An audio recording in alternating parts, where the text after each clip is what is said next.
الحمدللہ والصلاة والسلام علی رسول اللہ اما بعد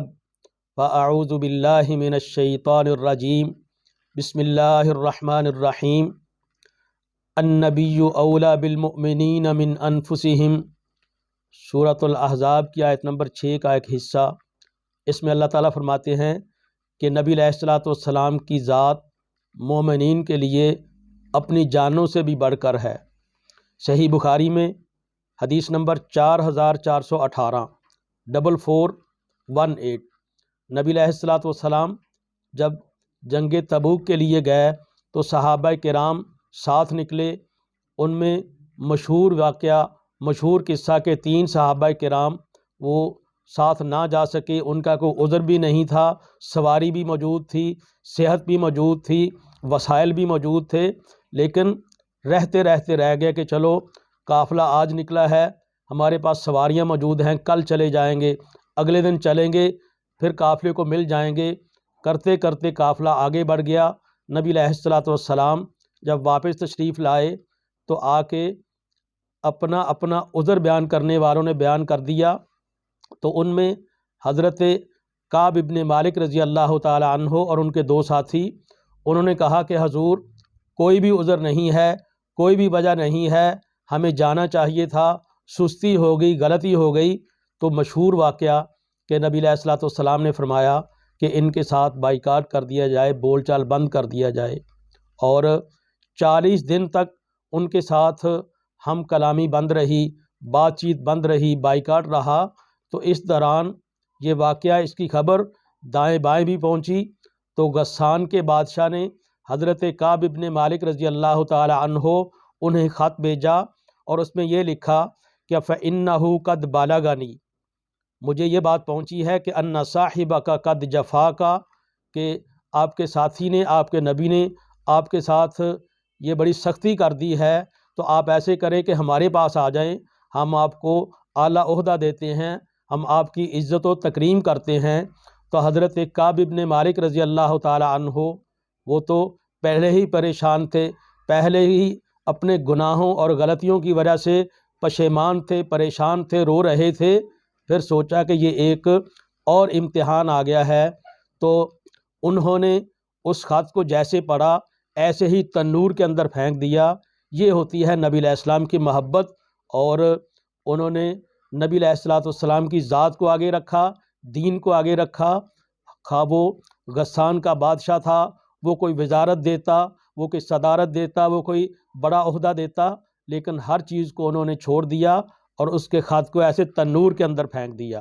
تو پھر اللہ تعالیٰ نے بھی ایسی توبہ کو قبول کیا کہ اللہ تعالیٰ نے فرمایا کہ جو عذر پیش کرنے والے تھے، اللہ تعالیٰ نے ان کے عذروں کو قبول بھی کر لیا، ان کی توبہ کو قبول کر لیا۔ خاص طور پہ اللہ تعالیٰ نے فرمایا وَعَلَى الثَّلَاثَةِ الَّذِينَ خُلِّفُوا، اور 3 وہ لوگ جن میں حضرت کعب ابن مالک رضی اللہ تعالی عنہ بھی تھے، اللہ تعالیٰ نے ان کی توبہ کو بھی قبول کر لیا۔ تو یہ نبی علیہ الصلوۃ والسلام کے ساتھ محبت کا تقاضا ہے، عقیدت کا تقاضا ہے۔ صحیح بخاری کے اندر حدیث نمبر 2731 2731 یہ حدیبیہ والا واقعہ کہ نبی علیہ الصلوۃ والسلام حدیبیہ کے مقام پر نبی علیہ الصلوۃ والسلام کو روک دیا گیا۔ ادھر سے اہل مکہ کی طرف سے حضرت عروہ ابن مسعود رضی اللہ تعالیٰ عنہ آئے، وہ مذاکرات کرنے کے لیے،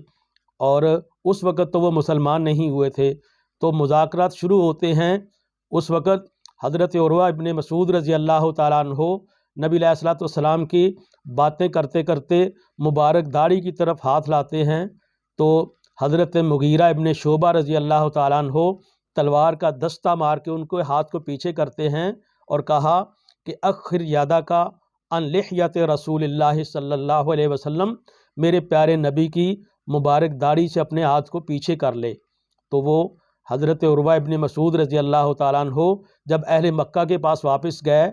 تو وہ کہتے ہیں کہ اے قوم، اے میری قوم، اے اہل مکہ، میں حدیبیہ میں جو منظر دیکھ کے آیا ہوں،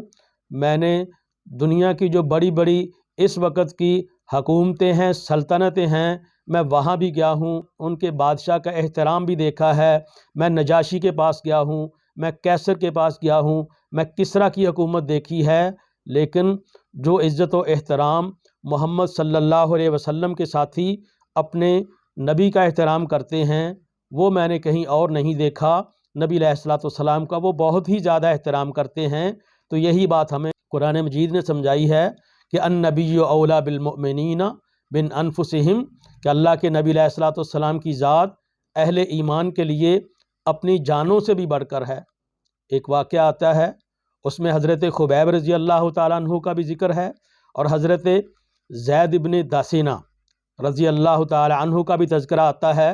کہ جس وقت انہیں کفار نے پکڑا ہوا ہے، پھانسی دینے لگے ہیں، انہیں ختم کرنے لگے ہیں، قتل کرنے لگے ہیں، تو اس وقت کہتے ہیں حضرت زید ابن داسینہ رضی اللہ تعالیٰ عنہ کو کہ اتحب ان محمدا عندنا الآن مکانک فنضرب عنقہ وانک فی اہلک، کہ کیا زید ابن داسینہ، کیا اب تو پسند کرتا ہے، تجھے ہم ختم کرنے لگے ہیں، تمہیں ہم سزا کے طور پر پھانسی دینے لگے ہیں، کیا تو پسند کرتا ہے کہ تمہاری جگہ پہ تمہارے نبی کو یہ سزا دے دی جائے اور تمہاری جان بخشی ہو جائے، تمہیں چھوڑ کے تمہارے اہل خانہ کے پاس گھر بھیج دیا جائے؟ وہ کہتے ہیں واللہ، اللہ کی قسم اٹھا کے کہتا ہوں، میں تو اتنا بھی پسند نہیں کرتا کہ جہاں میرے نبی موجود ہیں وہاں ان کے پاؤں میں ایک کانٹا چبھو کر میری پھانسی کی سزا ختم کر دی جائے، میں تو اس کو بھی پسند نہیں کرتا۔ تو پھر اس لیے نبی علیہ الصلوۃ والسلام نے فرمایا، اور یہ صحیح بخاری کی حدیث نمبر 14 ہے، فوالذی نفسی بیدہ، مجھے اللہ کی قسم ہے کہ لا یؤمن احدکم، تم میں سے کوئی بندہ اتنی دیر تک ایمان والا ہی نہیں ہو سکتا، ایمان کب آئے گا، حتی اکون احب الیہ من والدہ و والدہ والناس اجمعین، جتنی دیر تک اپنے باپ سے بڑھ کر، اپنی اولاد سے بڑھ کر اور سارے کے سارے لوگوں سے بڑھ کر جتنی دیر تک اللہ کے نبی علیہ الصلوۃ والسلام کے ساتھ محبت زیادہ نہیں ہوتی اتنی دیر تک بندے کا ایمان ہی نہیں ہو سکتا۔ اللہ تعالیٰ سے دعا ہے کہ اللہ تعالیٰ ہمیں بھی نبی علیہ الصلوۃ والسلام کے ساتھ سچی محبت نصیب فرمائے اور حقیقی اطاعت نصیب فرمائے۔ وآخر دعوانا الحمد للہ رب العالمین۔